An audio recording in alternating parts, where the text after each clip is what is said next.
अरे सोप्या यार, तू डॉक्टर होणार होता, इकडे काय करतोय शेणवडीतोय? अरे भाऊ ती नीटचा पेपर लीक झाला होता ना, त्याच्यामुळे हे दिवस आले कुठेतरी माझे. जाऊन न्याय फी मागायचं काहीतरी. न्याय मागितला ना मी, सगळ्यात पहिले मी आमच्या नेत्याकडे जाऊन न्याय मागितला होता. मग पण दुसऱ्या दिवशी काय आलं, आमचा नेता सत्ताधारी पक्षात जाऊन बसला. अरे मग रे, मग काय केलं म्हणलं, आता स्वतःसाठी आपल्याला आवाज उठवायची गरज आहे. मी स्वतः जाऊन उपोषणाला बसलो. मग पुढं अरे पोलिसांनी येऊन मला लय मारलं तिथं. आयो. मग म्हणलं आता मीडियाकडे जाऊन आपण मीडियाला न्याय मागू. मग मीडियाने काय केलं, दुसऱ्या दिवशी माझ फोटो लावून मला अँटी नॅशनल आतंकवादी घोषित केलं ना भाऊ. अरे बापरे, मग आता आता सगळेच विकले गेले. मी म्हणलं आता काय करावं लागेल, आपल्याला सत्ता बदलावं लागेल. मी काय केलं, यावेळेस ठरवलं दुसऱ्या पक्षाला मत द्यायचं, दुसरा पक्ष निवडून आणायचा. अरे वा, मग दुसऱ्या पक्षाला मत दिलं, पण नंतर काय झालं माहिती का? काय? अरे ईएम घोटाळा झाला ना भाऊ.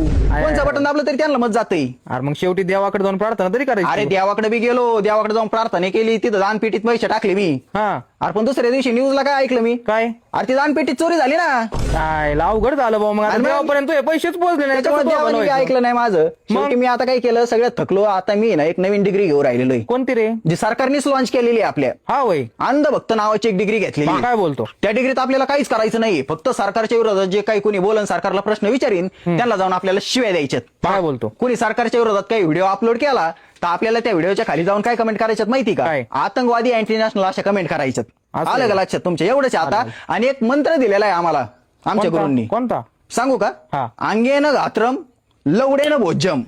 कसं आहे मंत्र? गंमत, तर बरोबर. जाऊ का? जायचंय मला गॅसची